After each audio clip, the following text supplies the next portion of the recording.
भारतीय सेना ने जारी किया बयान, कहा 19 दिनों बाद भारत पाकिस्तान की सीमा पर पहली बार बीती शांतिपूर्ण रात पहलगाम आतंकी हमले के बाद पाकिस्तान कर रहा था सीज फायर का उल्लंघन। वहीं ऑपरेशन सिंदूर के बाद से दोनों देशों के रिश्तों में चरम पर था तनाव। 4 दिन बाद बंकर से निकले बॉर्डर के लोग, लेकिन लोगों में है पाकिस्तान से सीज फायर का डर। श्रीनगर के सबसे भीड़ वाले इलाके लाल चौक और डल झील में सन्नाटा। कश्मीरी बोले, आर पार की लड़ाई ही है बेहतर। ऑपरेशन सिंदूर में 40 पाकिस्तानी सैनिक और 100 आतंकी हुए ढेर। 5 भारतीय जवान हुए शहीद। तीनों सेनाओं ने दी जानकारी। सेना ने राफेल के पाकिस्तान में मार गिराए जाने के सवाल पर कहा, हम अभी भी युद्ध की हालत में हैं। पाकिस्तानी सेना के सैन्य प्रवक्ता लेफ्टिनेंट जनरल चौधरी ने की पुष्टि।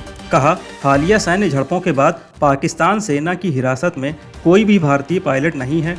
ये सब सोशल मीडिया की अफवाहें हैं, फेक न्यूज और प्रोपेगेंडा का हिस्सा है जो कई सोर्स से फैलाया गया है। सीज फायर के बाद भी अभी भी जारी हैं भारत की तरफ से पाकिस्तान पर लगाई गई पाबंदियां। इनमें सिंधु जल समझौता, पाकिस्तानियों के वीजा पर लगी रोक और सोशल मीडिया अकाउंट्स पर बैन जैसे फैसले हैं शामिल। वहीं पाकिस्तान ने भी अपने किसी फैसले में नहीं किया बदलाव। ऑपरेशन सिंदूर के बाद सीमा पर हुए तनाव के बीच जम्मू कश्मीर में बसे यूपी के लोगों का पलायन तेजी से है जारी। वहां से आ रही ट्रेन की बोगियों का है बुरा हाल। सामान्य ही नहीं, आरक्षित बोगियों के गेट तक ठसाठस भर के आ रहे हैं यात्री। बैठने की मारामारी के कारण एसी कोच में भी रहती है भारी भीड़। बुद्ध पूर्णिमा पर 2 दिवसीय दौरे पर काशी पहुंचे सीएम योगी। बुद्ध पूर्णिमा के कार्यक्रम में हुए शामिल। वहीं सर्किट हाउस में आला अधिकारियों के साथ विकास और कानून व्यवस्था को लेकर की बैठक। बुद्ध पूर्णिमा पर सारनाथ पहुंचे लाखों अनुयायी। इस बार बुद्ध के अस्थि कलश का नहीं होगा दर्शन। बुद्ध मंदिर से लेकर सड़क तक बिछाया गया रेड कारपेट। रंग बिरंगी झालरों से सजाया गया मंदिर। राम मंदिर परिसर में 14 देवालयों पर 5 जून को होगी प्राण प्रतिष्ठा।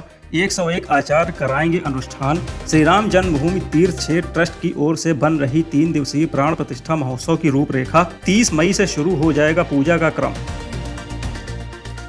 उत्तरी बाईपास बनकर हुआ तैयार। 31 मई से इस मार्ग के शुरू होने के बाद रफ्तार भर सकेंगे वाहन। 20 मिनट में तय हो सकेगा मथुरा के रैपुरा जाट से खंदौली तक का सफर। शहर में हाईवे पर जाम से मिलेगी मुक्ति, बचेगा समय। वाराणसी में सीज फायर पर बोले शंकराचार्य अभिमुक्तेश्वरानंद। कहा, हम किसके शासन में रह रहे हैं, पीएम मोदी या फिर डोनाल्ड ट्रंप? क्योंकि हमें जो समझ थी कि देश का नेतृत्व पीएम मोदी कर रहे हैं, लेकिन पाकिस्तान के मामले में निर्णय कोई और ले रहा है, जबकि पूरा देश पाकिस्तान के खिलाफ खड़ा हो गया है।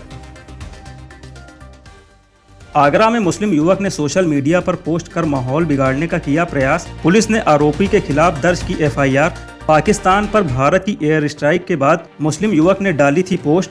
आरोपी ने पोस्ट में पाकिस्तान का समर्थन करते हुए मुस्लिमों से हथियार उठाने की कही थी बात। योगी सरकार ने इंडो नेपाल बॉर्डर पर अवैध धार्मिक स्थलों के खिलाफ शुरू किया अभियान। नेपाल बॉर्डर पर अवैध मस्जिद के खिलाफ हुई कार्रवाई। पीलीभीत में पट्टे की जमीन पर बनी अवैध मस्जिद को मालिकों ने खुद ही तोड़कर किया ध्वस्त। भारत पाकिस्तान के बीच सीज फायर पर मेरठ कॉलेज के प्रोफेसर डॉक्टर नवीन की प्रेस वार्ता। कहा, यह सीज फायर तात्कालिक तौर पर शांति का भ्रम तो देता है, लेकिन इसके दीर्घकालिक परिणाम अत्यंत विध्वंसक हो सकते हैं। पाकिस्तान इस सीज फायर का इस्तेमाल अपने आतंकी संगठनों को दोबारा सक्रिय करने के लिए कर सकता है।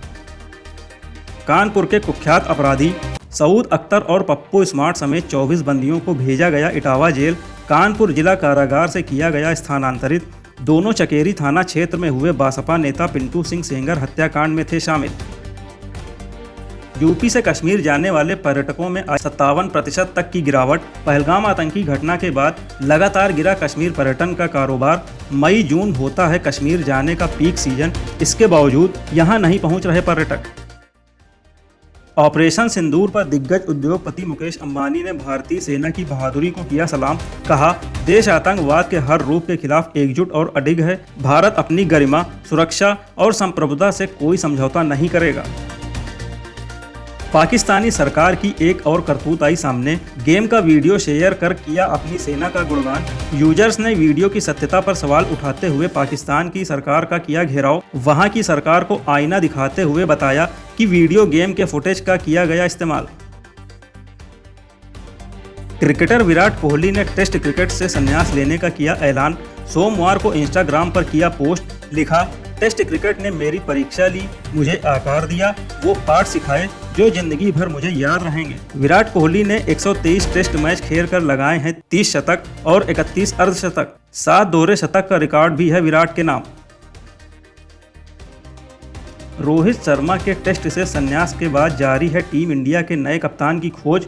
भारत को अगले महीने से इंग्लैंड के खिलाफ उसके घर में खेलनी है 5 मैचों की टेस्ट सीरीज। इससे पहले बीसीसीआई को करना है टीम का चयन। नए कप्तान को लेकर अभी तक नहीं है कोई पुख्ता जानकारी।